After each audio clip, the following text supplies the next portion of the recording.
Good afternoon, everyone, and thank you so much for joining us for this afternoon session with Parkland Community Health Plan. And we also have Dallas Healthy Start here, Martha Maldonado, who will provide the education for us this afternoon. She will be able to give you all of her contact information in the end, just in case you need more resources regarding any services that they might have to offer or car seat connections. And more. So again, I'm Diamond with Parkland Community Health Plan. We thank you so much, Martha, for joining us today and providing this education to not only our health plan members, but also the community at large. And just know that at the end of this presentation, if you guys want to know more about car seats, about any health topics, don't hesitate to reach out to us. You can find us on all social media platforms, Parkland Community Health Plan, and you can also reach us via our website. At this time, I am going to turn it over to Miss Martha to take it away. Thank you so much for having us here. So yes, I'm Martha and I work with Dallas Healthy Start. And this is just a small kind of just educational portion of what we provide out to the community. We do offer classes that are free, all virtually. And we do actually this portion of this education, which is the car seats, we actually have a distribution program that offers the education and an actual car seat through the program. And so I'm going to share my flyer just so you guys can kind of see how to actually log into our program. And then I will make sure that the health plan also has those, because it is first come, first serve. It is all done through registration through our Eventbrite page. Just to give you guys an idea of what the registration looks like, and then we'll proceed with the education. So let me share my screen and you guys can see just a real quick shot of the car seat program and how to enroll in it, because we offer car seats for the whole family. So once you register, you will just take one class, but we will also ask you for information on all of the children under the age of 8 that need a car seat, because that's the way we kind of disperse the car seats according to child's age, child's weights, any special needs, and obviously always keeping in mind the Texas line. We'll talk a little bit about that as well. So let me show you guys just this real quick. So this is our car seat flyer. Our car seat flyer is something that we use all over the community, because this is a Texas a state of Texas program. We get our funding through Department of State Health Services, and it's called the Safe Riders Program. We are not the only one here in Dallas. This is the program that is actually all over the state. But we do have 2 other locations in the Dallas area that you would sign up and get the same criteria of registering, and then you could get seats, but they all have like their own registration process. So feel free to reach out to the 800 number. If you Google Safe Riders, you can also register for anywhere else outside of the Dallas area with them. You just need to get where or who you need to contact, since they have local distribution sites everywhere. So this is our QR code and our registration link to Eventbrite. Like I said, I'll give all of this stuff to Diamond. So if anybody's interested, we'll get you guys squared away with that. And we book about 6 weeks out. So just give yourself about a 6-week window, because we open up 60 appointments every month. So feel free to share that with anybody that you may know. So it's that way, if anybody has that need, we've got resources here in the Dallas area. Okay, so this is our car seat presentation. Like I stated before, it's something very, very basic just on the education, because what we want to make sure of is that everybody understands that the use of the car seat is just as important for anyone, but we know car seats sometimes are confusing. Sometimes car seats are hard to come by and those kinds of things. So what ends up happening is we want to make sure that families get an understanding of just the basics of why it's important to use car seats. Obviously, we all want to follow the law. But we also want to make sure that families understand that car seats are to be used every ride, every time we leave the house in with children or occupants in our vehicle. Seatbelts and car seats do save lives. So, okay. So these are the information we collect in our classes. This information gives us a good snapshot of what the family needs are. And it's exactly worded this way when you register. So, these are some of the things that we're going to go over today, which are really important, especially the Texas law, kind of some local resources that we have, and those kinds of things. So, oops, that's not supposed to do that. Okay. So why are car seats so important? Car seats, we know, actually can prevent or reduce the risk of anyone with the child or with an adult in the vehicle. We know that car seats and seatbelts do prevent crashes and in the severity of any crash. So it does reduce your injuries, or it could actually even save your lives. And how do they do that? So they do that by keeping the person inside the vehicle. Right now, we live in a society where people are doing 10 things at one time.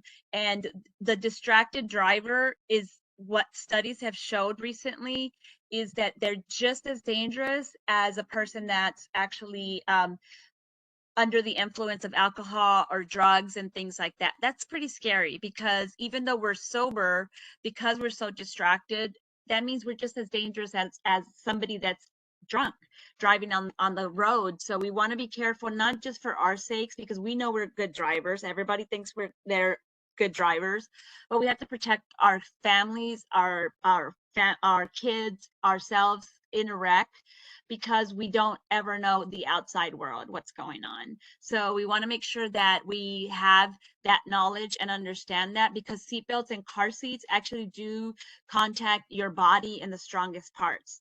If you didn't know, the clavicle bone and your hip bones are actually two of the strongest bones in your body. And that's the reason why seatbelts sit on those parts of the body, because they're going to spread the crash forces all over your body, which is everywhere where the strongest points are. So that way you don't get injured and you do reduce that risk of any broken bones or being ejected out of the vehicle. Those kinds of things are really, really important for everyone to understand that. There's several stages of car seats, from infant carrier all the way up to booster seat. And this is the spectrum for kids.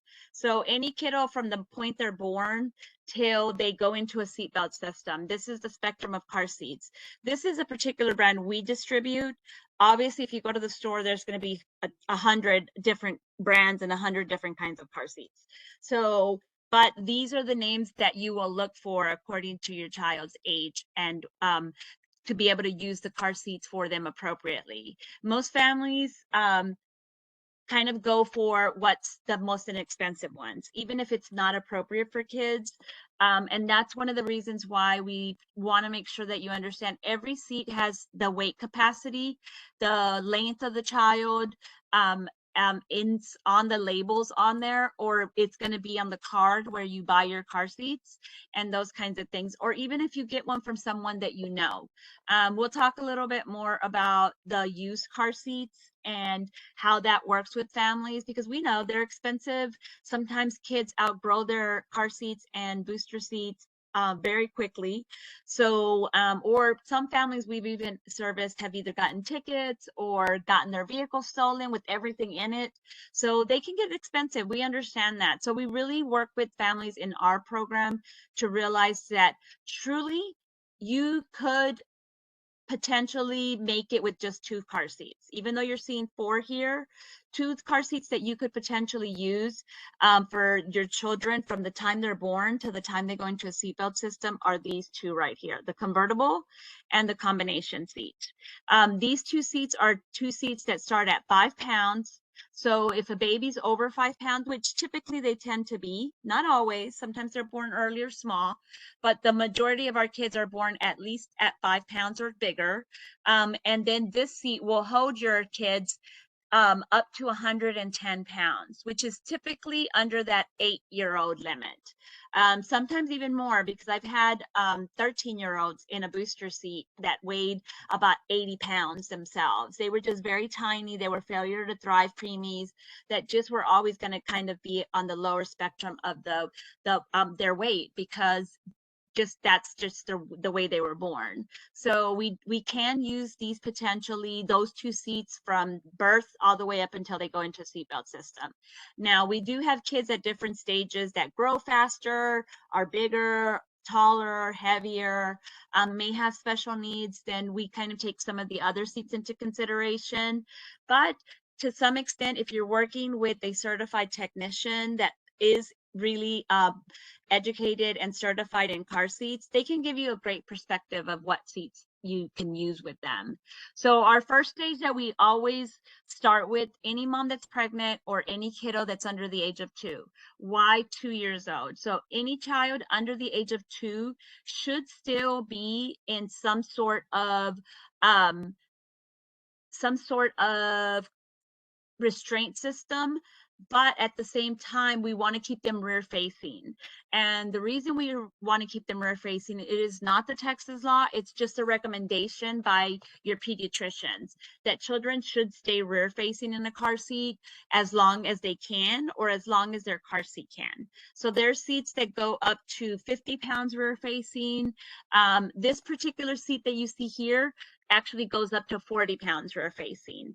And in the next slide, I'll talk to you about why rear facing is really important, but truly it just maintains your child much safer in the position that they're in than when they go forward facing. Even us as adult riders or drivers in the vehicle, we're more vulnerable because we're forward facing.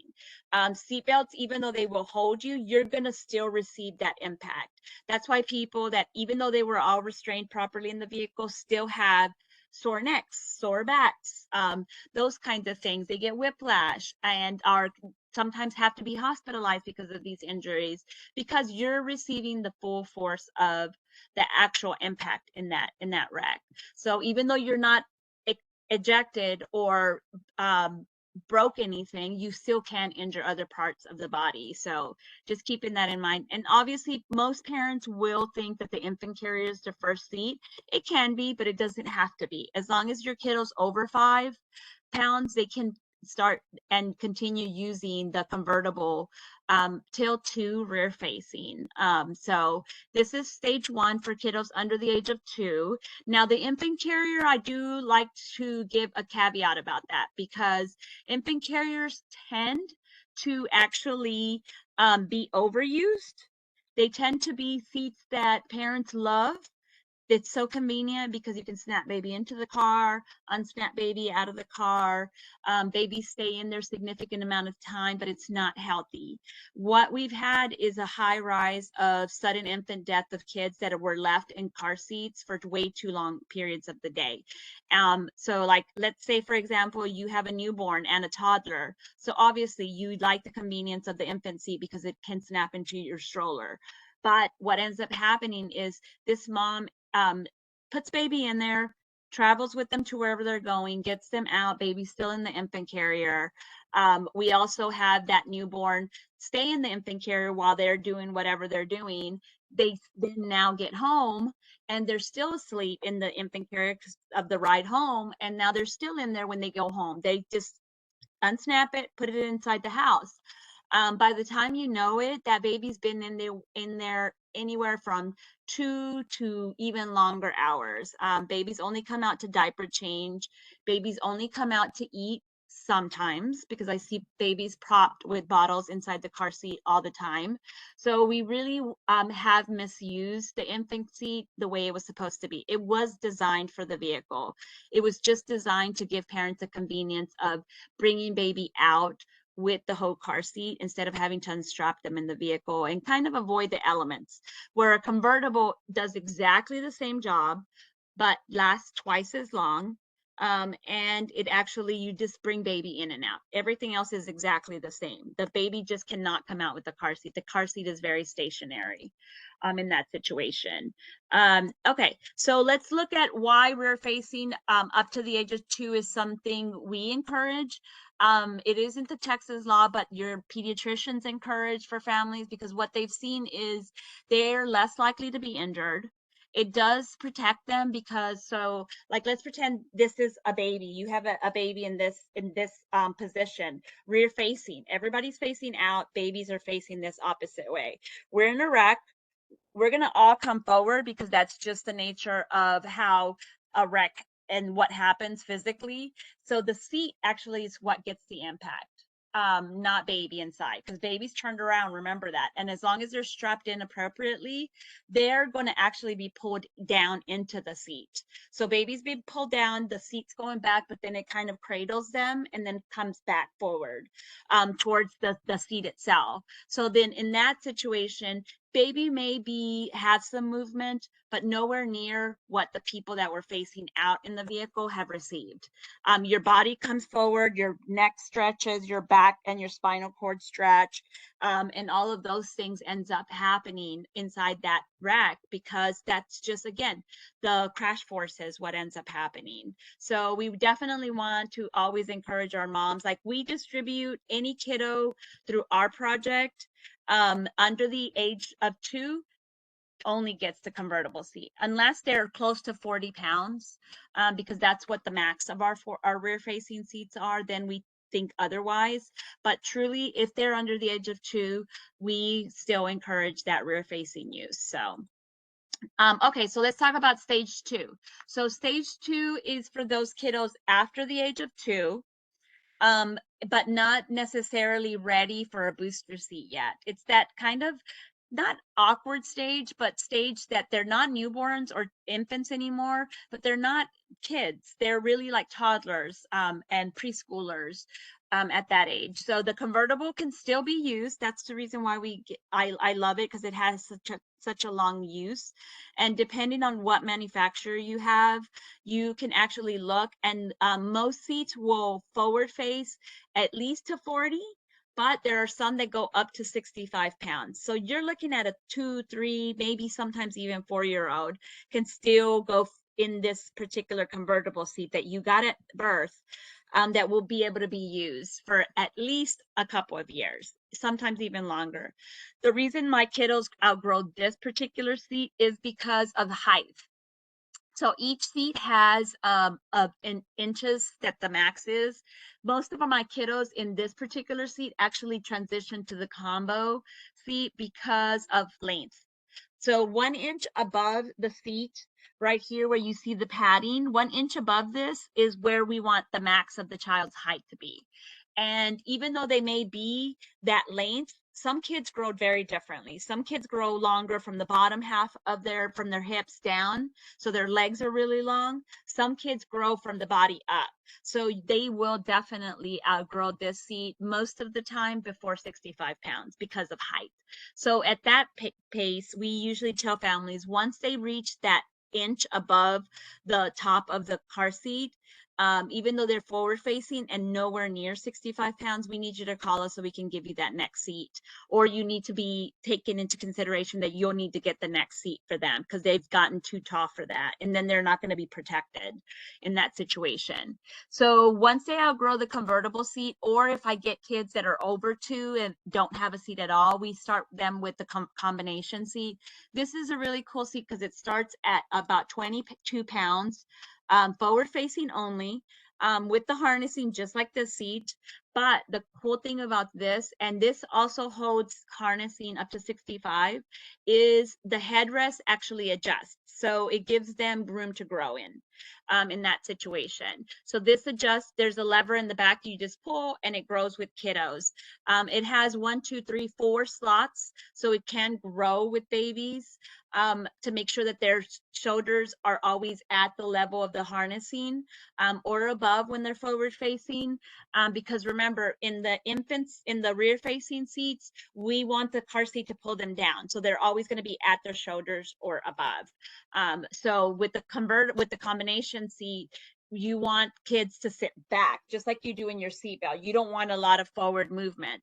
So we want the harnesses very, very snug.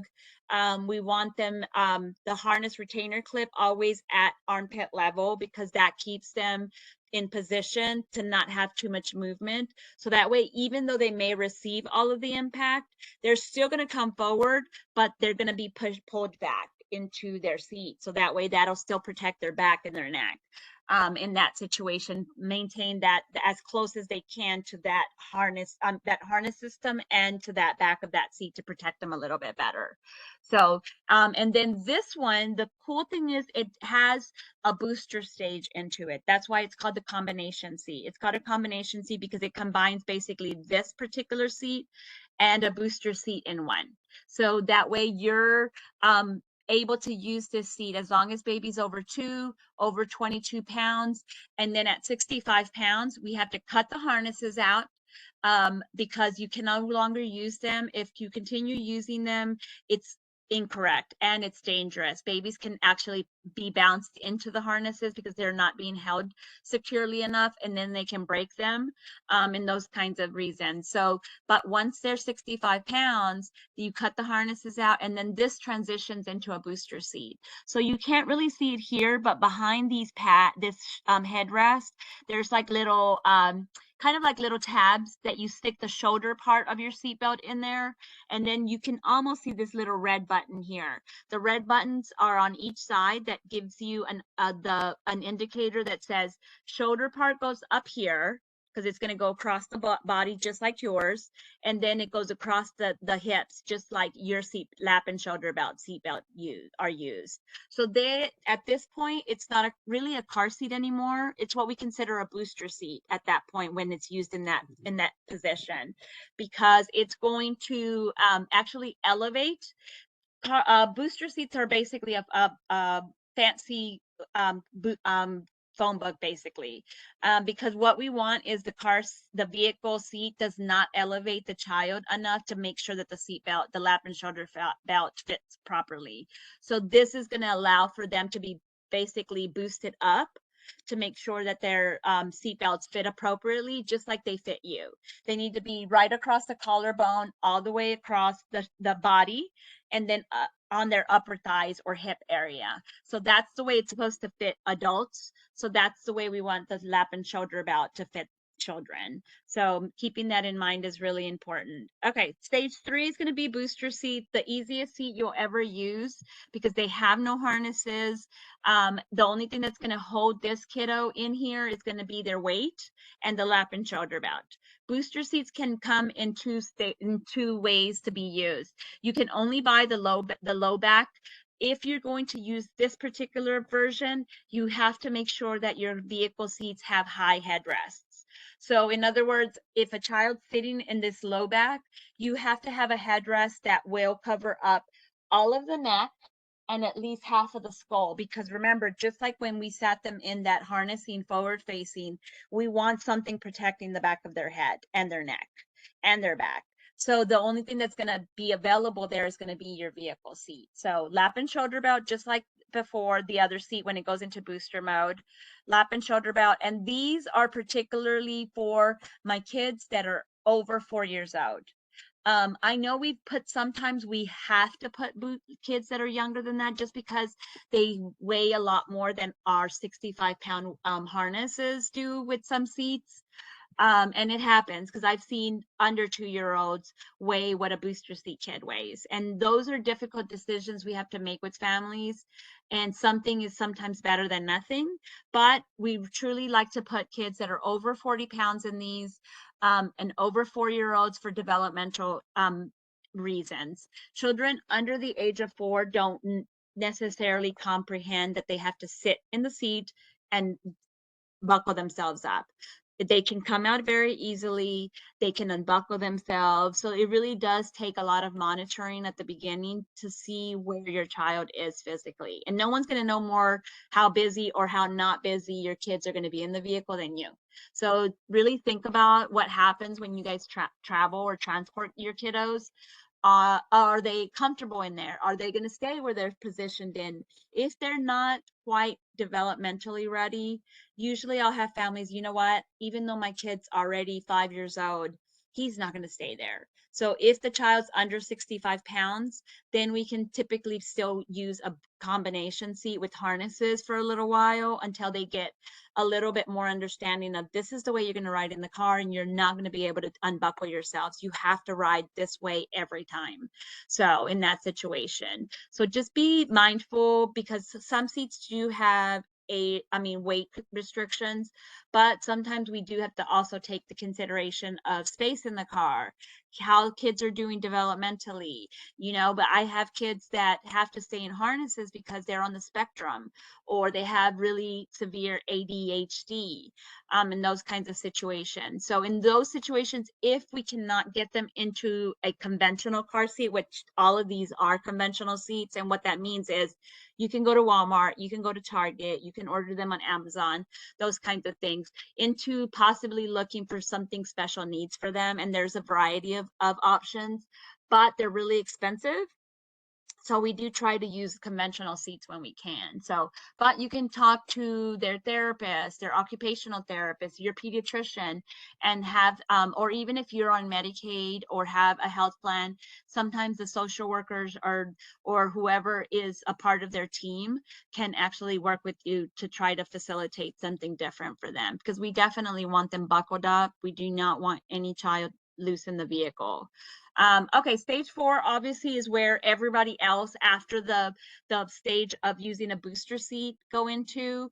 So they will fit inside the seat belt. So the way we do that with kids is every kid's ready to go into a regular seat belt. Okay, every kid's ready to do that, but we want to make sure that the seat belts fit them, because they are designed for a body that is over 4'9", and can sit in the seatbelt with just and not unbuckle themselves, not move the shoulder part back. They can bend their knees over the seat itself and touch the floorboard. If they do not meet any of that, all of those criteria, it's all or none, then that potentially means that we still need to keep them in some sort of low back seat or high back seat. So be mindful of that, because it really does make a huge difference when it comes to how comfortable the seatbelt fits them, because if it doesn't fit them comfortable, they're going to take it off, or they're going to move it out of position, like put it behind their back or under their shoulder.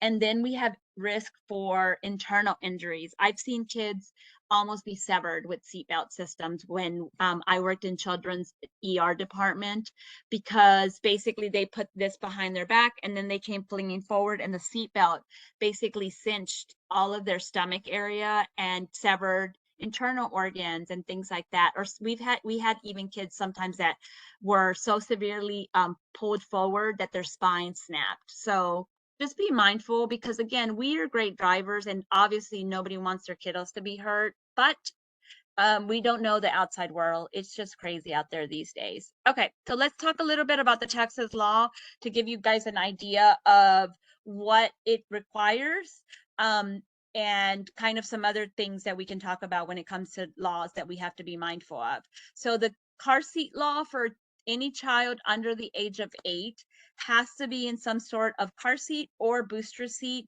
and be used every ride, every time, according to the manufacturers, unless you have a really tall kiddo. If you have a really tall child that is over 4'9" tall, which is pretty tall, then you do have the option of putting them in a seatbelt system, as long as it fits appropriately. So, but the encouragement is still to continue using at least up until 8, unless your child is taller than 4'9". That's the way the law. There's no weight. Citations are very simple. If you have a kid that's just sitting in the car seat or in a booster seat but not buckled in, you're not using it the way the car seat manufacturer has guidelines for, so you can still get the ticket. If you have kids that are not in car seats at all, you can still get a ticket. The driver is the person responsible for everyone in the vehicle. So you will be the one possibly that can get the tickets, because it's your responsibility to make sure that everybody that's riding in your vehicle is safe. So I've seen moms get tickets for kids that they were carpooling, or sisters' kids because they were giving them a ride, those kinds of things. And then I've had even some situations where family members have sued other family members because their kids were being transported and then there was a wreck and they were severely injured. So it just can get really, really ugly. You just want to make sure that everybody's as safe as possible. Citations can run from anywhere from $25 to $250 per child. And I've seen it happen because I've seen families come through the court system to us with 4 and 5 tickets. And the only way they could get them all dismissed, because even if it was $25, that still adds up with the number of kids you've got. The judge was really, really lenient and allowed that mom to actually come and do the class and provide proof that they had gotten seats for every child. So under the Texas law, and then she was able to actually get those dismissed. So we did provide seats for all of the kids at that time. I don't see it very often, but it is at the discretion of the officer.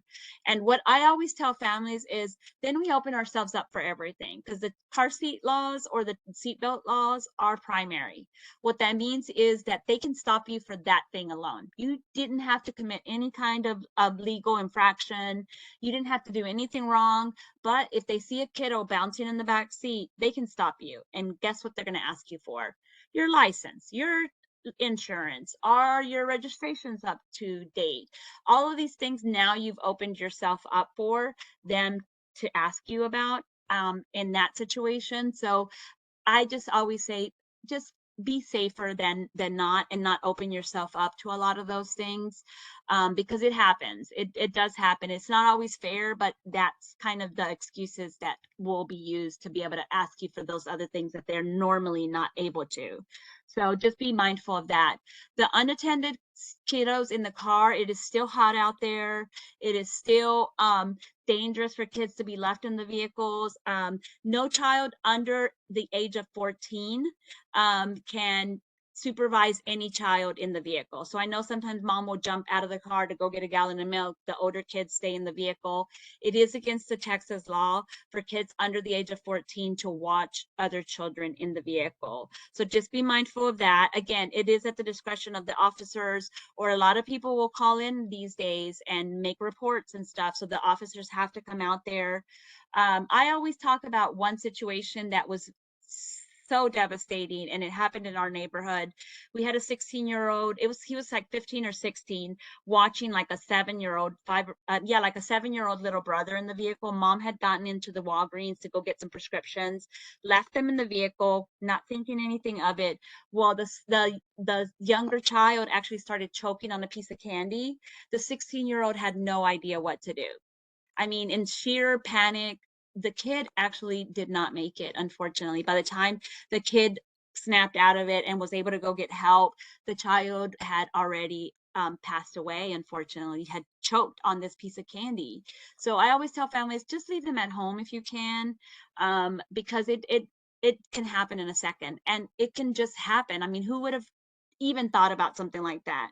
And the only reason we knew about it was because obviously it happened in our neighborhood. So it was very, very, very tragic for that family. And I can't even imagine how the older child kind of moved on after that. So just be mindful of those things. So some other thoughts on car seats, because we know, like I said, we sometimes get them from friends, sometimes we buy them brand new, but we don't know all of the particulars about things because there's a lot of information. And sometimes the instructions on these manufacturers are not always the best and easy to understand, or even in our language. So if you don't have the instructions for your car seats in your language, you can always call the 800 numbers to that manufacturer. You can always Google them online. The manufacturers have everything posted on their websites. There are replacement parts that can be purchased, but they have to be purchased by them through the manufacturer. Sometimes they'll even send them for free. Like we had an issue with a buckle with the seats we distribute. they would send it out to the families for free if they were having issues with it. So it's not something that sometimes you may have to pay for. Sometimes there's recalls. So we do encourage every family to do their registration, because the registration is really important. It allows the company to know who has their seats. And these are man-made, so there's recalls on these seats all the time, especially our younger kid seats tend to be recalled a lot. And it may be something simple as a sticker. It was misworded, or the label wasn't put on right, or on the right side. But sometimes it can be crash-worthy issues that are recalled, like harnessing is fraying away, or buckles are not locking when parents think that they are. So if you're in a wreck, those things are going to affect that injury of that child. So we definitely want to make sure that those recalls are always submitted. Now, the recall cards get misplaced, you get lost in transport. Sometimes you just don't even realize it's there, so you throw it away with the box. Those can also be done online through the manufacturer's website. All you have to do is give them your information on your seat. It's a label that looks similar to this. And this particular label gives you the date it was made, the date it expires, and the model number, so you can give the manufacturer, when you call them, that information. So that way they can register it under your name. And if there's a recall, what will happen is they will send you something in the email or in the mail, notifying you of what the recall is, what you are to do with it. Can you continue using your seat? It gives you all of the full instructions of what to do with it in those situations. So just be mindful of that, and know where your labels are and where your 800 number is, because you can call them anytime to get any kind of questions, thoughts, or anything like that. Cleaning guides depend on the manufacturer. Some manufacturers of car seats do allow you to actually remove the material and wash it, but most manufacturers, because it's so expensive to do that, they have to make them different to be able to be removed and put back on exactly the same. Most manufacturers, like Evenflow, is not one of those that can easily be removed and put back on. And I know it because I get families in with a trash bag full of harnesses and buckles and the car seat itself, just a shell, because they took everything off to wash because baby had an accident in it, or it was just really filthy. It's a kid seat. It's not going to ever be clean unless you are very meticulous that you clean it every other day when babies are in it, or do not allow kiddos to actually ever eat in it, ever drink in it. And I don't know how that's possible. I have 3 kids that are fully grown now, and 2 out of the 3 hated being in their car seats. So I didn't really care. I was notorious to have to pull over and get them out of the seat to feed them, or just give them crackers or whatever would keep them quiet, because I had to go to where I had to go. So just be mindful of those things. It's a kid seat. It's going to be okay. We just tell families to get a little washcloth with soap, wipe it down, vacuuming it out, and be done with it, because again, it's going to get dirty. Kids have accidents. Kids get sick from the stomach and all of those kinds of things. So just be mindful of that. All car seats have anywhere from a 6 to a 10-year window of expiration. Yes, car seats do expire. Texas heats are horrible. Texas winters are horrible. It really does do a number on the plastic that's it's made from. So we want to make sure that you know exactly when the seat was made, when it expires, and again, all of that stuff is on your label. And it's typically either on the back or under the seat itself, in case you're looking for it. It also will give you an idea of what you need to provide to the manufacturer if you need to have replacement parts or anything like that. Now, used seats are something we really try to encourage families not to use, especially if you're buying them from like a thrift store or a baby resale place or a garage sale. Those kinds of things are seats that we have no knowledge of the history of these seats. We also, so if you are going to get a used seat, make sure that who you're getting it from is someone you know. Someone that can give you the actual history of the seat. I bought this 2 years ago. We've never removed anything from it. We've never been in a car wreck with it. et cetera, et cetera, et cetera. So you know what's been going on with that car seat. Now, if you can't answer any of those questions, used car seats are probably not the best idea. And I say that because I've seen people digging out of our dumpsters the car seat parts. That's why now we cut everything up and separate them, because people will fish out these parts that families throw away or dump, and then piece them all together on one car seat. So it's kind of like a Frankenstein seat. And the parts don't match. They're not the same manufacturer. We don't know how they put them on. All of those things can become a very, very dangerous position for families, especially since we have resources. There's resources through your health plan, through the community programs that you have. All of those things are available. You just need to know how to access them in those situations. Now, if you're in a wreck in any car seat, a severe wreck especially, we consider it a crash that could have potentially damaged your car seat. So if your airbag's deployed, if you could not move the vehicle from the site, if somebody was injured and had to be taken to the hospital, those are pretty big indicators that the car seat could have potentially been damaged, even if we can't physically see it. So we recommend that the seat get replaced. Now, if you've gotten the seat from a program like ours, we will replace it for you. I just need to have the seat back.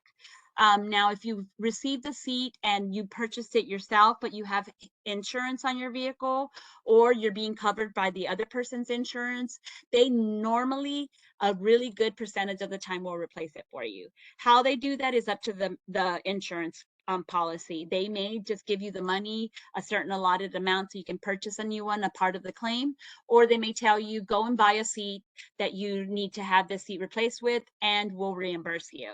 So it all depends on the actual insurance company, but they will replace them typically these days, now that they have the knowledge of all of these seats potentially being in a car wreck and damaged. And that damage can occur whether the child was in it or not. Okay, so just be mindful of that as well. These are videos, and I will also give the health plan these links. They're about 25 minutes long, so we obviously do not have time to do those today, but we do show them in our classes. They're in English and Spanish, and it talks about the installations, because the installations of car seats are just as important as choosing the right seat. And if you need assistance, we also have resources, so I'll add those as a part of that, and it's in Spanish and in English. So we'll get you guys all of those additional resources to be added to the webpage on this video. And this is my information. If you need or have any further questions or anything like that, feel free. Children's Hospital in Dallas also provides car seat education and services. So I'll also put all of our fitting sites, because a lot of families may have a seat, they just don't, they want to make sure that they're installed correctly. So the fitting stations do the service for free, and they're all over the Dallas-Fort Worth area. So we'll give you that resource as well.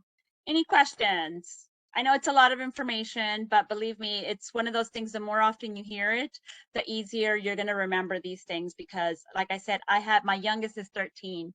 If I had known the majority of these things when I had my first one, I just don't even know how he's still even alive, honestly. So feel free to ask questions if you have any. If not, like I said, this is my contact information. Even if we can't provide resources or things like that, we can at least connect you to someone that can. Thank you so much, Martha. And Yep. thank you all for participating with us today. So as you see, we have Martha's information on there for you to contact. If you ever need any more information about who we are as a health plan, Parkland Community Health Plan, or any other educational topics that you would like us to bring to the community, please don't hesitate to reach out to us. You can contact us via our website at parklandhealthplan.com. That's ParklandHealthPlan.com. Again, we appreciate Martha so much with Dallas Healthy Start, and we look forward to speaking with any new members or any current members at a later time. Thank you. Thank you. Thanks for your time.